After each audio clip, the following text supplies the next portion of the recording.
Vous êtes ultra motivé pour aller courir, vous adorez ça et vous prenez votre pied en courant. Seulement petit problème, vous n'avez pas de vitesse en course à pied. Dès qu'il faut accélérer un petit peu, rien ne va plus, le cardio s'emballe, vous n'avez plus de jambes et plus d'énergie. Eh bien si c'est votre cas, vous êtes sur la bonne vidéo. Surtout ne bougez pas car dans cette vidéo, je vais vous expliquer comment étape par étape arriver à progresser en course à pied afin d'augmenter votre vitesse en course à pied et de courir plus vite.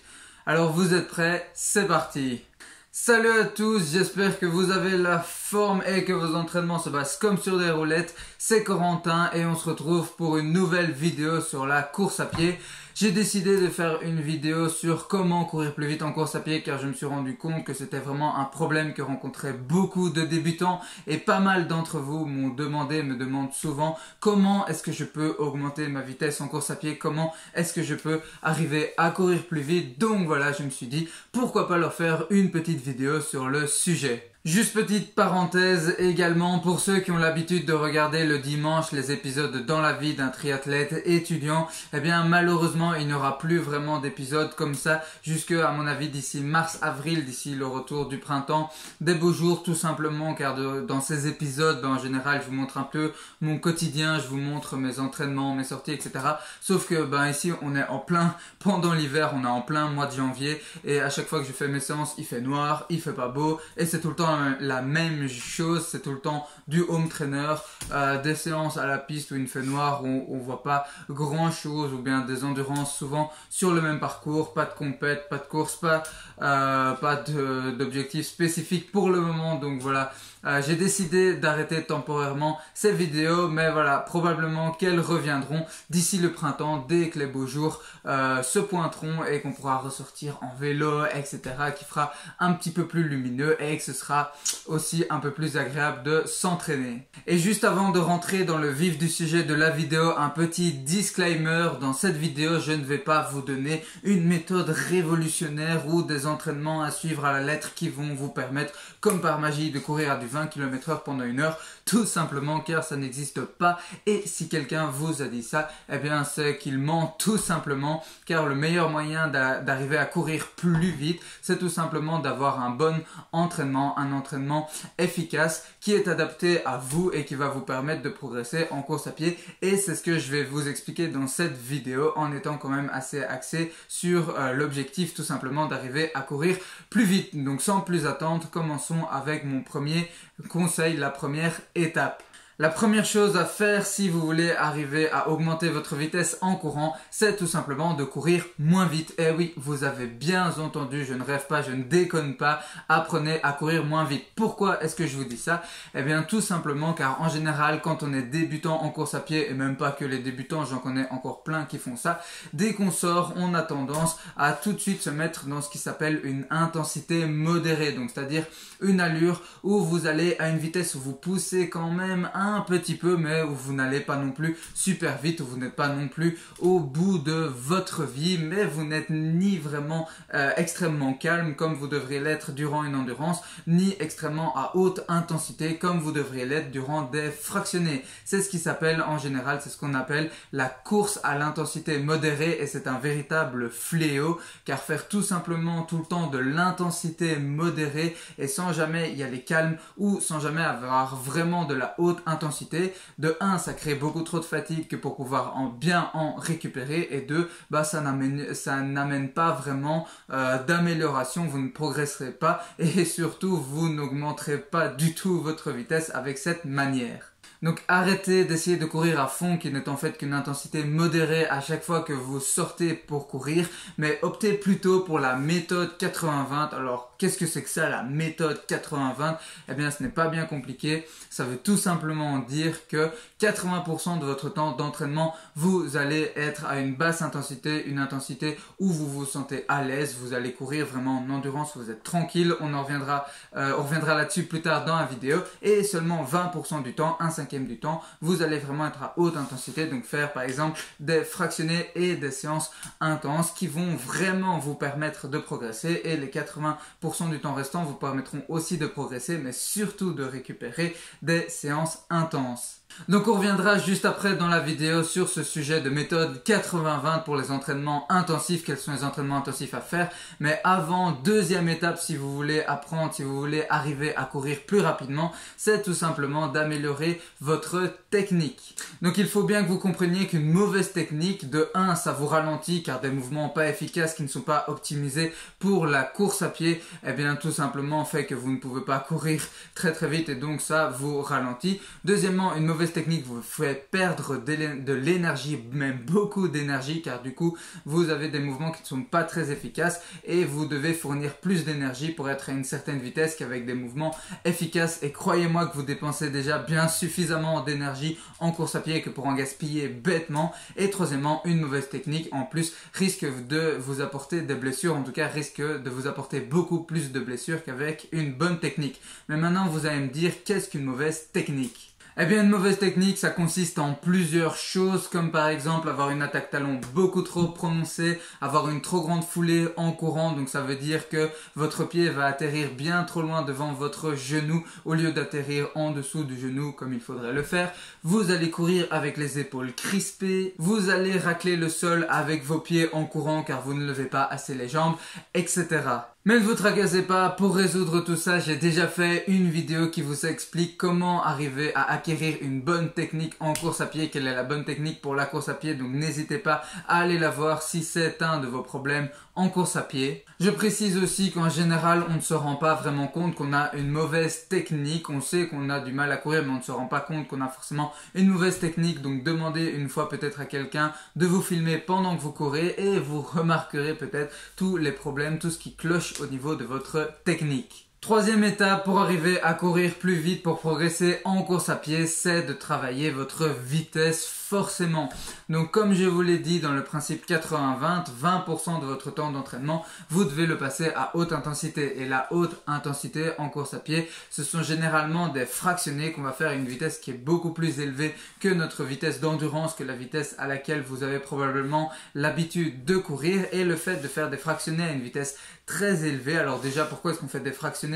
Car tenir une vitesse très élevée pendant 30 secondes, 1 minute, 2 minutes, ce n'est pas trop compliqué, c'est moins compliqué que de la tenir pendant 20 minutes, 30 minutes, et du coup vous pouvez en enchaîner plusieurs d'affilée et ça va stresser énormément votre corps. Et en gros votre corps il va se dire, comme j'ai été énormément stressé, eh bien je vais m'améliorer pour la prochaine fois qu'on me fait subir ça, être plus à l'aise, être plus fort. Donc vraiment travailler votre vitesse, faire de la haute intensité, c'est la clé pour progresser en course à pied. Seulement, forcément, on ne peut pas en faire tant qu'on veut car le corps a quand même ses limites et il a besoin de récupérer. C'est pour ça qu'il y a le principe 80-20, sinon vous risquez d'arriver en surentraînement, mais ça c'est un autre sujet. Et pour arriver à augmenter sa vitesse, les entraînements les plus efficaces à haute intensité sont les entraînements de VMA. Alors qu'est-ce que la VMA? En gros, c'est la vitesse maximale que vous pouvez tenir pendant 6 minutes en courant, vraiment en vous arrachant. Faites bien attention de ne pas confondre la VMA avec le sprint, ce que souvent certains confondent. Le sprint, c'est par exemple courir pendant 10-20 secondes vraiment à la vitesse la plus élevée que vous pouvez. La VMA, c'est courir par exemple, faire des entraînements de VMA. Comment est-ce qu'on fait un entraînement de VMA? Eh bien, on va par exemple faire des fractionnés de 30 secondes, 1 minute, 2 minutes, voire même 3 minutes. Ou tout simplement on va courir à sa VMA, donc une vitesse qu'on peut tenir pendant 6 minutes, la vitesse maximale que vous pouvez tenir pendant 6 minutes, sauf que là vous allez la tenir pendant 30 secondes, 1 minute, enfin la durée de votre intervalle. Et donc au début ce sera facile, mais forcément sur les derniers intervalles ce sera plus difficile. Et le fait de faire des intervalles comme ça où vous allez travailler votre VMA, eh bien ça va vous permettre vraiment d'améliorer énormément votre VMA, surtout si vous débutez en course à pied. Je vous garantis que c'est vraiment un game changer, que ça fait vraiment énormément pour progresser en course à pied, travailler sa VMA. Et en général, les entraînements de VMA, ce sont des fractionnés où vous allez ensuite prendre exactement le même temps de récupération que la durée du fractionné que vous venez de faire, mais en trottinant vraiment très calmement. Donc vous faites par exemple 30 secondes à VMA, 30 secondes en trottinant très calmement, 30 secondes à VMA, 30 secondes trottinant très calmement, etc.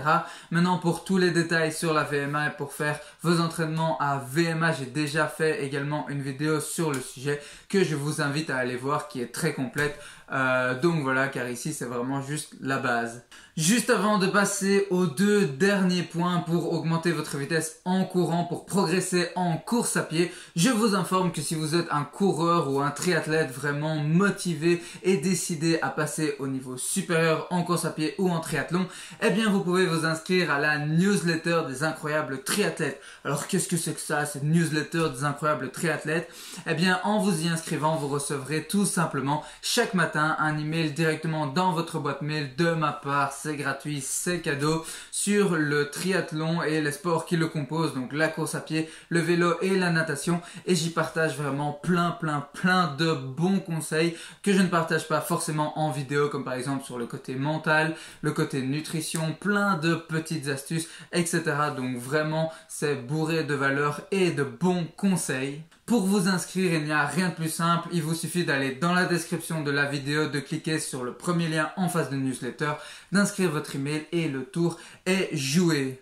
Donc voilà, n'hésitez pas à vous y inscrire si vous voulez recevoir chaque matin votre dose de motivation et de bons conseils. Et on passe aux deux derniers conseils pour progresser en course à pied. Quatrième étape, travaillez votre endurance. Donc comme on l'a vu avec le principe, la méthode d'entraînement 80-20, 80% de votre entraînement doit se faire à basse intensité. Et la basse intensité, vous allez la retrouver lorsque vous allez faire des endurances. Donc quand vous faites une endurance, il faut vraiment que vous appreniez à y aller calme, que vous soyez à une vitesse où vous vous sentez vraiment à l'aise, tranquille, où vous n'êtes pas trop essoufflé, etc. C'est vraiment super important pour arriver à bien récupérer des séances intenses. Donc si vous avez ce combo séance vraiment facile durant vos endurances et séance intense, ça va vraiment faire l'équilibre parfait pour progresser en course à pied. En plus, travailler votre endurance va vous permettre d'avoir une meilleure résistance à la fatigue mentale et musculaire, car oui, on se fatigue aussi mentalement quand on court, car mine de rien, c'est le cerveau qui doit coordonner tous les mouvements du corps, et en plus, vous allez habituer votre corps à tous les mouvements, au mouvement de la course à pied et à répéter des dizaines de milliers de fois le mouvement de la course à pied. Donc voilà, il n'y a pas de secret. Si vous voulez vous améliorer en course à pied, eh ben, il faut courir. Et cinquièmement, faites bien attention à votre récupération. C'est souvent une des choses les plus négligées par les coureurs. C'est la récupération, et pourtant je vais peut-être casser un mythe, mais l'entraînement en lui-même ne sert pas vraiment à grand chose. C'est la récupération qui fait tout. C'est pendant la récupération que le corps va vraiment faire les améliorations physiologiques qui vont vous permettre de progresser en course à pied. Donc si vous n'apprenez pas à récupérer après vos séances de course à pied, eh bien tout simplement vous ne progresserez pas. Et comment est-ce qu'on récupère bien? Premièrement, comme je vous l'ai dit, avec la méthode 80-20, avec des séances calmes, donc en ayant un mélange de séances intenses qui vont stresser très fort le corps, et ensuite des séances calmes qui vont lui permettre de récupérer, mais tout en vous entraînant. Deuxièmement, grâce au sommeil, forcément bien dormir, ça aide à bien récupérer, ce n'est pas nouveau. Troisièmement, l'alimentation, la qualité de ce que vous mettez dans votre corps va déterminer la qualité de votre organisme, et un organisme qui n'est pas fonctionnel à 100%, eh bien c'est un organisme qui aura du mal à progresser, bien évidemment. Donc faites attention à ce que vous mangez. Je ne vais pas vous refaire tout un discours sur l'équilibre alimentaire. Voilà, j'ai déjà fait aussi des vidéos sur le sujet. Mais voilà, l'alimentation, super important. Et quatrièmement, vos activités du quotidien. Plus vos autres activités du quotidien seront stressantes et exigeantes physiquement, eh bien moins vous récupérerez bien de vos autres séances de course à pied. Donc voilà, essayez parfois de trouver quelques petites astuces comme de vous asseoir plus régulièrement, etc. pour récupérer un petit peu plus vite. Donc je récapitule les 5 étapes qu'on a vues pour progresser en course à pied et améliorer votre vitesse, augmenter votre vitesse. 1. Arrêtez d'essayer d'y aller à fond à chaque fois que vous allez courir. 2. Améliorer votre technique. 3. Travailler votre vitesse en travaillant votre VMA.